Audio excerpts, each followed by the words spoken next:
Welcome to episode 117 of Drew's Sports Crew here on this Sunday afternoon, evening here. Myself, Drew Skyberg, bringing you the news in the sports world as always. And before we get started, I have to go through some announcements. And to start, talking schedule here. Just previewed a slate of baseball yesterday. A very successful preview of the slate, I felt. Talk through, I was all over a Brewers Red stack, and the over-under there was 10.5. They scored to combine 18 runs in that one. So I was very, very happy to see that. But again, overall, it was a fun day previewing the slate and enjoying the nice weather here in Northeast Wisconsin, right? It feels, really good to be able to say that weather is nice over here in Northeast Wisconsin, more specifically Wisconsin area, right, in general. But otherwise, right, thank you all for joining here.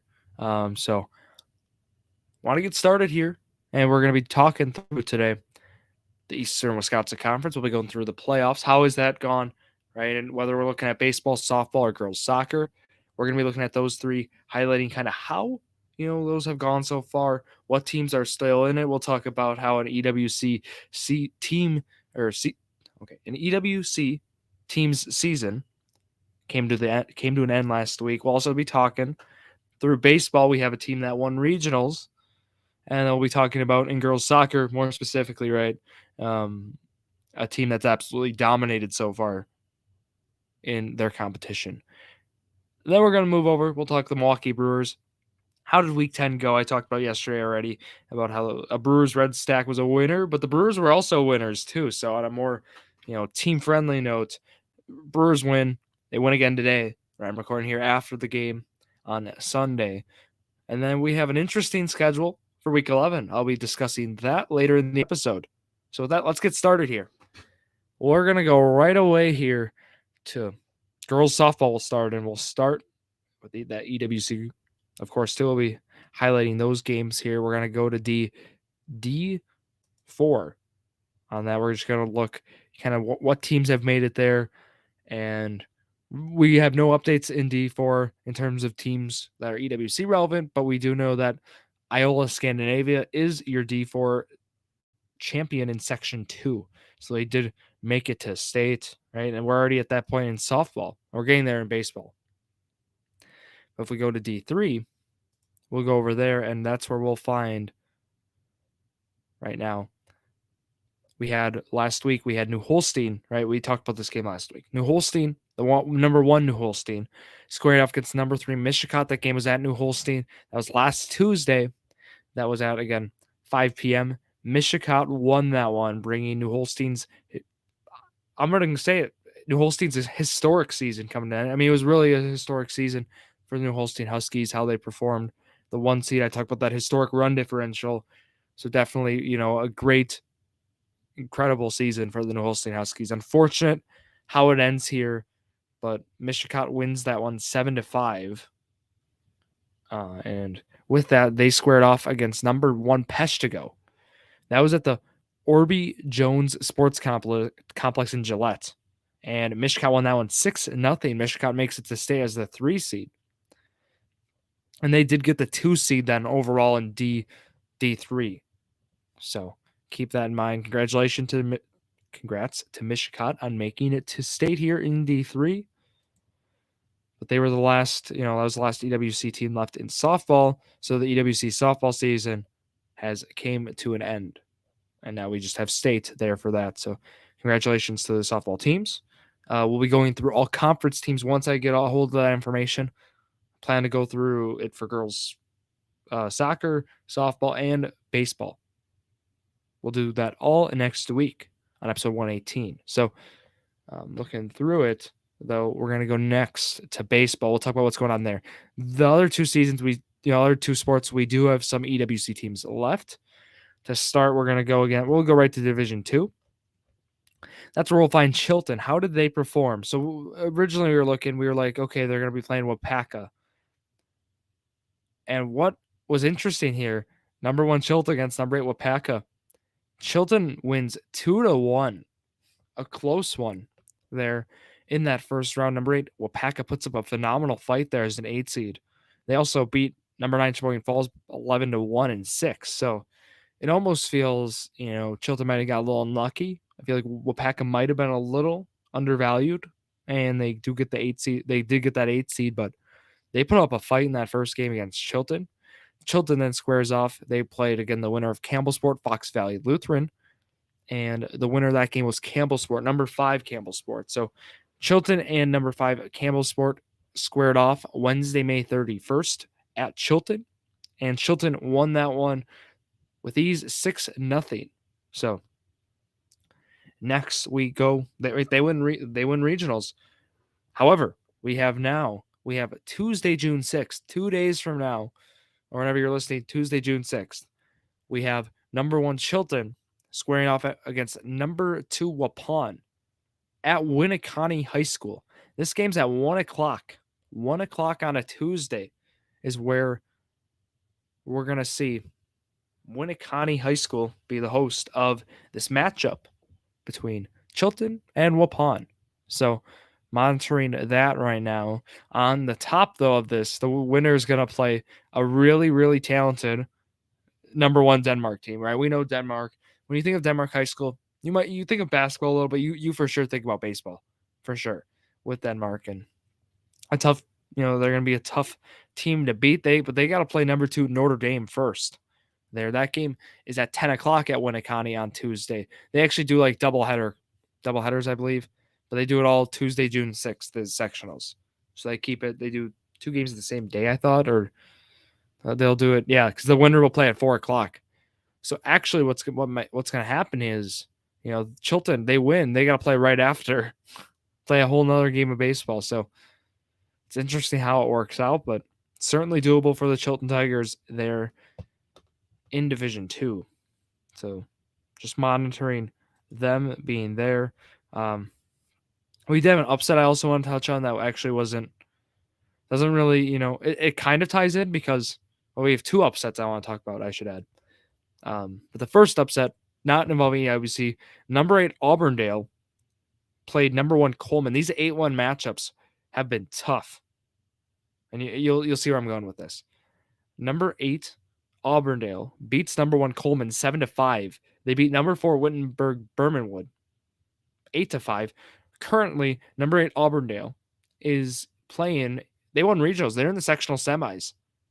And why this is important is they get the 8 seed. They're playing number 3 Amherst at Shiocton High School. This game's also at Tuesday.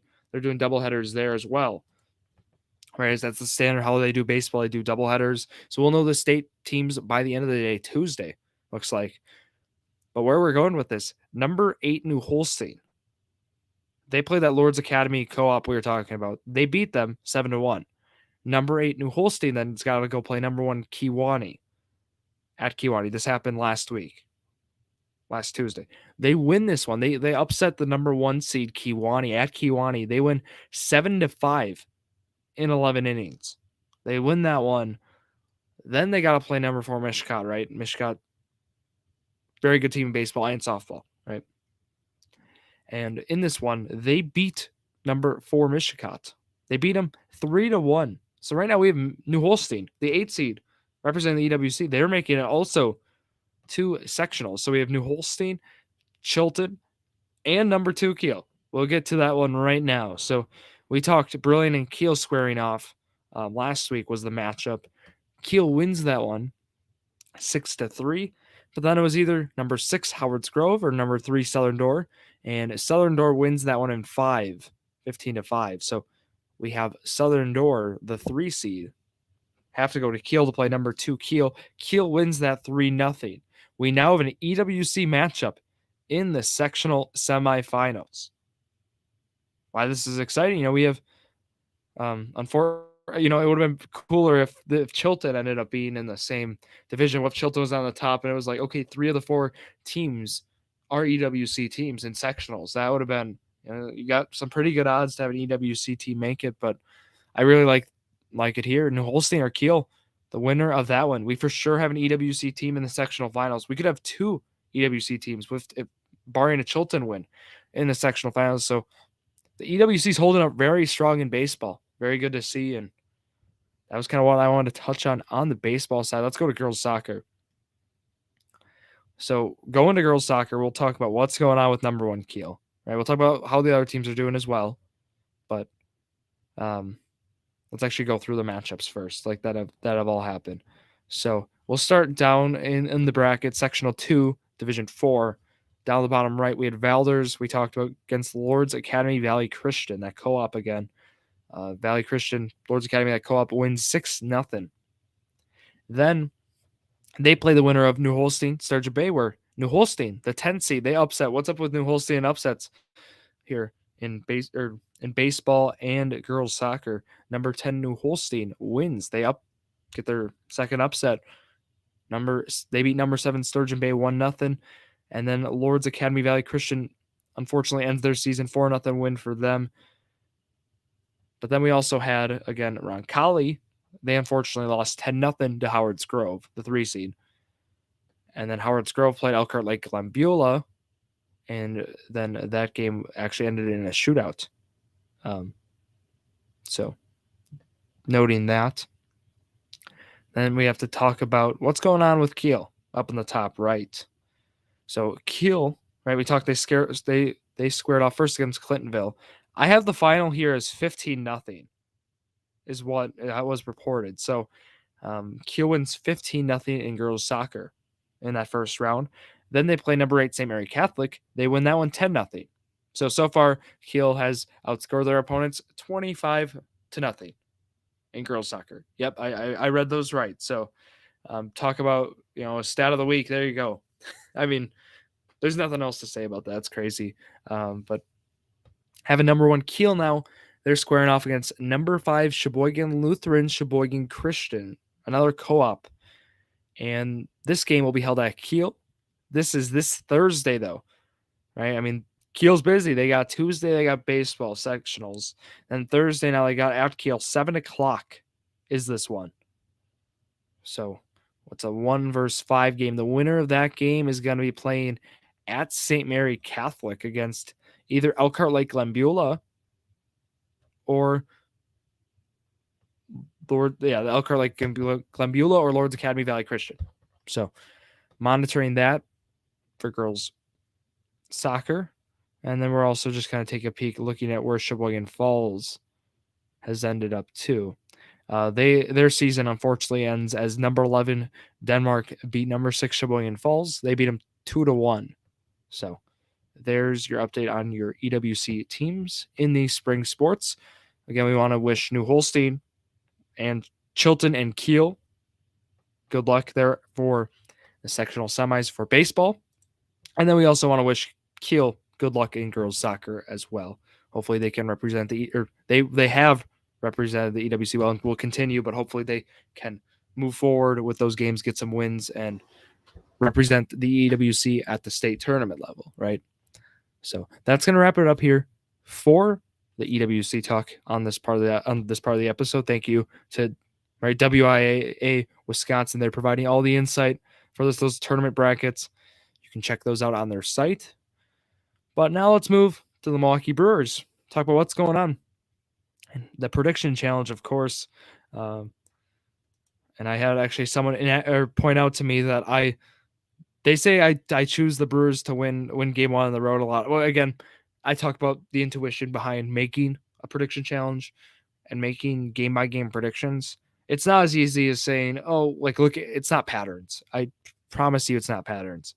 A lot of what you're doing is looking at matchups, looking at how these teams perform. I mean, there's a lot of in-depth stuff I look at, and that's where I sometimes have instances where I'll predict the Brewers take 2 out of 3, but I have the game's different, and some of that comes actually with pitchers being moved around. I mean, pitchers actually moved around some days. I make it at the start of the week because that's what I see right now rotation-wise, projected starting rotation, probables, right? And fortunately, things get moved around, kind of ruins how the prediction challenge might look, but so far so good, with the Reds prediction challenge. I had them winning the series, and they've already done that. They've already clinched 3 of 4. So talking through the week 11, right? So week 10 prediction challenge for me was a success. I did personally think the Brewers were going to score more runs in Toronto, but that was not the case. I knew in Cincy they were going to score some runs. They've scored 5 runs game 1, 10 runs game 2, 5 runs game 3. So far, so good. And also, I liked projected starter. Prediction challenge for week 10 was great. Now looking week 11, or we got to look at that. And we're trying to monitor, what are the matchups looking like? And just had a listener come in wondering what's wrong with the Padres. Right, we're previewing Brewers here, but I'd love to walk you through. They are actually being one of the most unluckiest teams right now. I think big thing too is runners in scoring position is what we're seeing. Where we're seeing a team like the San Diego Padres just get on. There's no other way to put it. They're getting unlucky. Obviously, there's some things that are also going on, like Xander Bogaerts was playing through a wrist injury. Juan Soto's been a monster, but Bogaerts has been hurt, and he's been playing hurt. Harvish looks good. There's just, I personally just feel it's a lot of, it's baseball, right?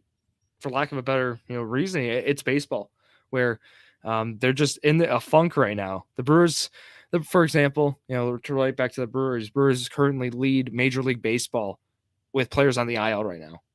They have 14 players right now on the IL. So it's baseball, but it's unfortunate, and we want all those guys back. Think of like Willie Adames being a big one, right? But just things like that have really thrown off some teams, and it's a long season. I do think the Padres will turn it around. I still think they have a pretty good shot to win that division too. I have them as a wild card team right now in my long-term rankings, but no, I think that team they're just a good run away from turning around like St. Louis was. So just a little bit on the Padres there. I hope that answered your question there. But going back to, more to the Brewers, I was hitting right on it with the injuries. It's been a concern for this team, like having just just some bad luck is being involved with this team. I think of injuries, right? We talked about the Adames thing. We're wishing him the best. Homer's on his rehab assignment today, so that was good to see. But now it's like we need guys from AAA to step up, right? John Singleton comes up, big leagues first time since 2015. Oh, that's been phenomenal. And then also think about what Andrew Monasterio has done for this team, right? I know unfortunately he has to exit on Sunday today, but he hits a 3-run home run before he exits. So far, he's 6 for 16, and he's looked great. Perkins hits a grand slam on Saturday. These are things that talk about things to start going your way, which for again, going back to the Padres, things haven't. For the Brewers, on another note, things are starting to go their way as well. So I'm really happy to see that. And then also I got to shout out my guy, Owen Miller. I haven't even talked about him yet. He's been the real deal. There's no other way to put it. Right now, if he keeps playing like this, he's going to be in the All-Star game in a month and a half. He's been the Brewers' most consistent hitter all season. He's already up to 8 steals. He's got 45 hits already on the season. OPS of 833. Statcast hates him, right? I know a lot of the analysts are going to point to this isn't sustainable. The exit velo numbers are too low. He doesn't hit the ball hard enough. I've heard it all. Trust me. But what we're looking at with Owen Miller, where okay, the expected batting average is 81st percentile. He's putting the ball in play. K percentage 85%. Whiff percentage 86%. He's not swinging pitches outside the strike zone, and he's putting the ball in play. That's kind of what we're looking at, where also the defense has been great. The outs above average has been. The sprint speed's been great. His Statcast numbers look interesting, but I don't think they tell the whole picture with a guy like Owen Miller. And I think with that has been really, really powerful for him. K percentage 15.6% this season, right? For an offense that has a lot of swing and miss in it, Miller's been this guy where, I'm going to put the ball in play. I'm going to give myself a shot. I got the speed to beat some of these plays out. And that's why I think Miller's getting underlooked right now, even like a fantasy side. So I think you ride the hot hand with him. I don't expect an OPS over, like, I don't expect his current numbers to reflect a full season, but just on a note with Owen Miller, I think a batting average of maybe even 300 is sustainable. I think an OPS of 750, 700 is sustainable for a guy like Owen Miller. So, um, I do think he's been right. He's been the difference for this team so far, and it's going to be tough to get Luis Arias in that lineup when Adames and him, and he's back. I'm worried about Bryce Terang potentially taking a seat. Just there's too much swing and miss right now. Ball's not being put in play. Um, he's making a difference out there defensively, but offensively, he's not. He has not been the answer so far. Weimer's still hitting the ball hard, so I'm optimistic on Weimer. But basically, my sum of the week offensively is continue to ride the hot hand with Owen Miller. You got to keep doing that, and then we're hoping Ruff gets back and is all is well with him, because that was a scary incident on Friday. I believe it was Friday, and then we're looking at Miller, Monasterio, Perkins. These guys need to continue to step up. Hopefully Singleton too, because we just need those kinds of guys. Just step up right now. A good few weeks from them, and then we just need to start getting guys back. Woodruff was moved to the 60-day IL. I know, I'm worried. He was my dark horse for Cy Young, and when he was out there, he only gave up a total of 1 earned run this year with 12 strikeouts at 11 and a third innings. I'm worried. When's Woodruff coming back? I haven't seen any updates yet. I'm just remaining optimistic, though. Lauer and Miley, I expect back not this week, but week 12 in the prediction challenge. I expect to have them in my probables, so I'm monitoring that. Colin Ray, yesterday was tough conditions, but I really think Ray's a 5 ERA guy. I think he's good enough where he's going to actually limit some contact here, but I think he's more around league average. For this rotation, but I do want to give credit where credit's due. I have been tough on Adrian Hauser so far this year. Really ever since that 2021 great second half he had.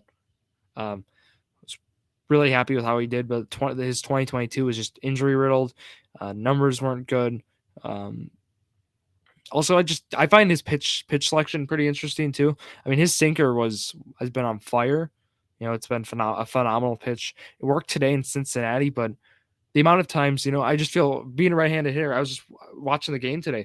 If you watch, like, first pitch is usually a two-seamer sinker inside. It's the right-handed hitter, and it's pretty interesting to watch. Like, just seeing it over and over again. First pitch, it actually worked in his favor. He was getting swings on it right away. People were pouncing on it, but right into the ground it went. So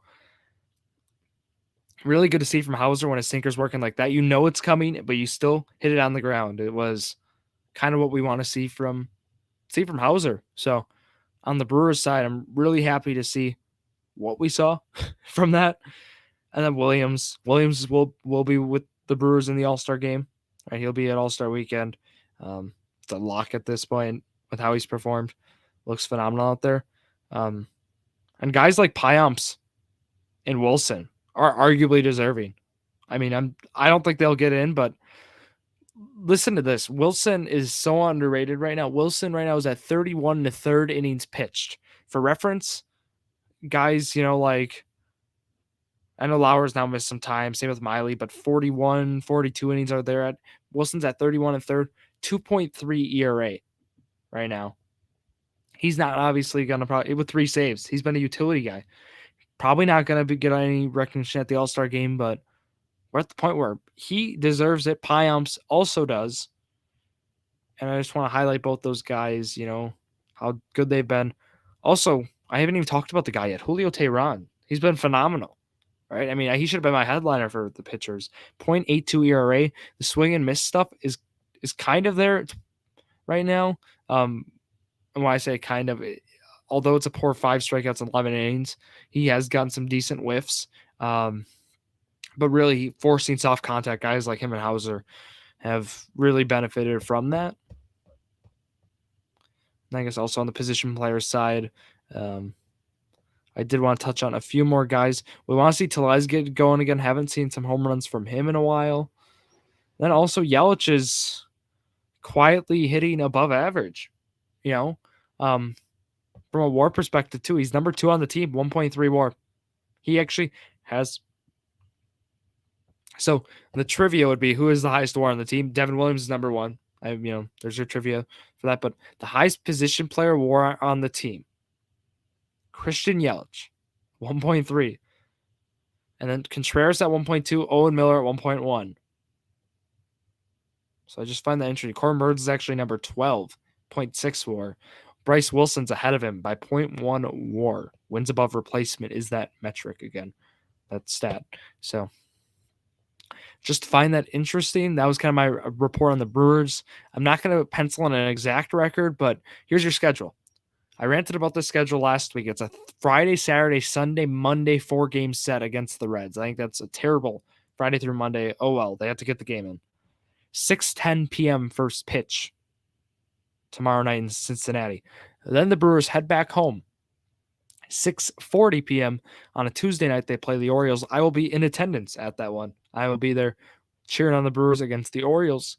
Then there's 6:40 p.m. Wednesday, June 7th, and that game, that is Pride Night. So you get a Pride T-shirt. Make sure I'm reading this right. You get a Brewers Pride T-shirt. It's a special ticket package though, so it's not a giveaway. For first 30,000, you have to get actually a special ticket package. Then you'll get the shirt. So keep that in mind on Wednesday for Pride Night. Thursday, June 8th, we have, it's just kids and senior discount day. So you get 50% off tickets on that one. Then we go to Friday. It does not say it on here, but it is Marquette night. I did, in fact, confirm that. It's Marquette night. I will be there. Marquette basketball night, I should add. So if you're interested, tickets Friday night, athletics. And then Saturday, Brewers City Connect flag first 30,000. That's the giveaway. That's guaranteed for everyone this week. And then Sunday, right? It's your classic Sunday fun day. I've talked about it. I've promoted a lot. Not sponsored with that. I think it's just such a great deal. You get 4 Terrace Outfield tickets, 4 junior hot dogs, 4 junior sodas, 1 general parking pass for $59. If you add all those things together separately, it's more than $59. I promise you that. So your giveaways today, or your giveaways this week, right? You have your Pride. You get the Pride shirt on Wednesday, but that's a ticket package, additional community night ticket package, it's called. And then you get on Saturday the City Connect flag. So those are your 2 giveaways this week. Keep those in mind when you're going to the ball game. And then, like I said, I'm going to give my prediction on it. It'll be up tomorrow, so you'll see it tomorrow morning on that. But that's all I have here. And again, this is episode 117. Episode 118, like I said, you're going to have we're going to be going through some EWC all-conference teams on the high school side. And then moving forward, I was going to talk some Bucks in here. It's just I feel we need more information still on the coaching hire with Adrian Griffin. It was leaked a little bit about $4 million being around the yearly salary for him. But I just need more reports where I can just confidently report it. It's just not, for me right now, I'm not getting enough information where I feel I can say for exact what's happening. We still haven't like a press conference or anything, so I'm waiting. Maybe they're waiting until the finals wraps up, but I think we should wait until we get some more information. So I want to include that next week if I have the chance to, right? If it's available. So we'll talk Brewers week 12 next week as well. Journey a Million this Wednesday around like 4:45. Be episode live for you all to check out. We had a dynasty draft last week. We would love to share about with you all. Then this Saturday, I'm previewing another slate of MLB DFS this Saturday morning. Check it out. I'll have it, right? You'll be all scheduled on YouTube. Check out Instagram, Twitter, and TikTok at Drew Sports Crew. And then Drew Sports Crew on YouTube and Facebook. That's going to wrap it up here for myself, Drew Skyberg, here on this Sunday afternoon, evening. Enjoy the rest of your weekend. Thank you all for listening to another episode of Drew Sports Crew, the perfect podcast for you.